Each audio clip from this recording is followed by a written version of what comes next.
Now, imagine having a memory like an encyclopedia. Any fact is findable just by reaching into your own brain. A Canadian teenager may be one of the very few people in the world, and perhaps the first Canadian, to have this ability. This superpower, you might say, is called highly autobiographical memory, or HSAM for short. 18-year-old Emily Nash was recently tested by a group of experts in Chicago and in Texas, and they're expecting to finalize a formal report on their findings in the coming weeks. I spoke with Emily from her home in Ottawa, Canada, and joining our conversation was Carmen Westerberg, a psychologist at the Texas State University, to tell us about Emily's extraordinary memory. Emily started off by telling me she was quite young when she realized she had something special. Probably around the age of 10, because that was around the time my grandfather was passing away. But it wasn't until the age of 17 that I found out specifically that it was HSAM that I had. And tell me what that is. What did it feel like when you realized that you had something special that actually had a name to it? I felt relieved, honestly, knowing that there are others in the world that have this condition.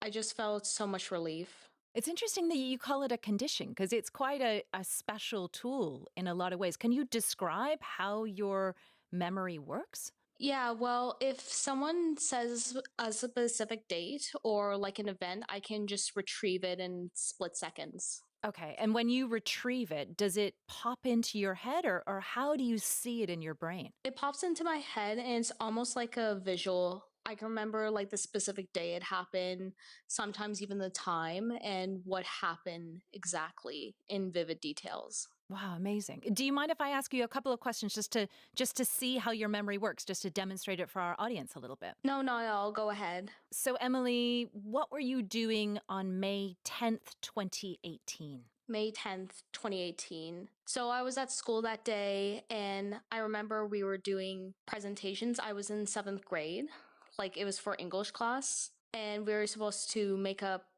presentations about a topic that's important to us, almost like a TED Talk. And I remember in science that day, we were learning about cells and basic components of cellular structure and components and why they're important. I remember for dinner that day, I had beef stroganoff.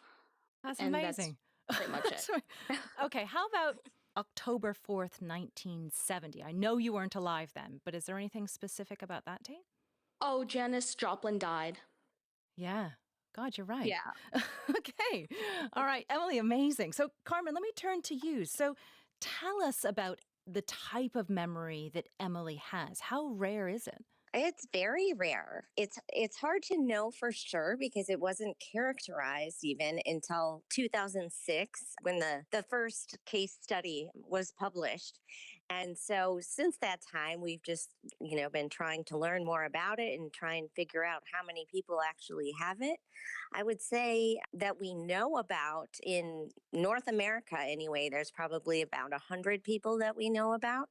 But I know there's a group in Europe and Italy who are finding other people, but it seems like it's pretty rare. And so what are you doing to study Emily's memory and how might it help others? The goal, of course, is if we can figure out what exactly is happening that makes her have such a good memory, if we can somehow use that information to help people who have failing memory, that would be the ultimate goal.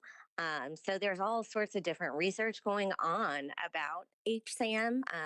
Our research in particular, we're looking at sleep. For instance, if we can reactivate specific memories that she has while she's sleeping, can we get her to remember things that she normally wouldn't? Because right now, most of her memory abilities are these autobiographical memories, right? Things that are important to her in her life. But can we do things where we can see other aspects of memory being enhanced? So, Carmen, Emily described her memory as kind of like a video playing in front of her. Is that what's unusual about Emily's memory, or is it more the point that she doesn't forget things the way that other people might? I would say it's more that she doesn't forget. So we all have vivid memories, right, of very important things that have happened in our lives. Where it is like, we're watching it play out again. But most people, there's only a small handful of those memories. For her, it's almost every memory is like that. She doesn't forget any of them. So, Emily, just to turn back to you, I mean, are there any downsides to having such an amazing memory? I admit there is. The biggest downside would have to be having the ability to never forget bad memories. Like, there's specific triggers that allow me to bring up bad memories. I see. So they're quite vivid then. Yes. And what are the best things about having this kind of memory? The ability to remember all the good memories. Yeah, just remembering like special days of my life and like remembering all the nice things like everyone has ever done for me and just basically remembering like all the positive things that helped shape who I am as who I am today. So can you go back in time? Say you have some free time. Is it something where you can kind of go back in time and actually pull up positive days from your past and kind of remember them all over again and kind of relive them a little bit? Is that what it feels like? Yes, usually during my free time, I like to bring up positive memories, the good memories that I have instead of focusing on the bad. Emily, how does this affect you in school? It doesn't really affect me, except that I have the ability to remember more than others. Like, usually, if I learn something, it just, like, I can pull it up in the matter of split seconds. It sounds pretty good to me. Thank you. It's amazing to me that our memories are still a bit of a mystery, that we're still trying to figure out how they work and how to improve them. Yeah, it still is quite a mystery. And of course, that's the big problem when our memory declines. And then obviously Alzheimer's disease is a huge problem. And with our, society today is living longer, which is great, but that means there's a lot more cases of memory problems. So that's why I think it's really important to try and figure out what's going on and how we can help these people. Carmen Westerberg, psychologist at the Texas State University. And we also heard from Emily Nash, a teenager in Ottawa, Canada, who's been diagnosed with highly autobiographical memory. Do stay with us on Weekend on the BBC World Service. Lots more to come. I'm Celia Hatton.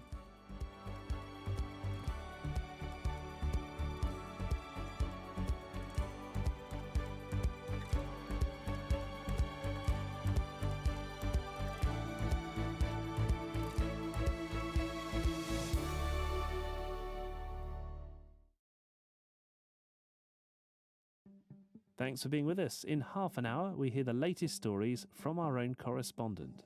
10 years on from the kidnapping in Chibok, Nigeria, many of the girls have brought themselves back. But after life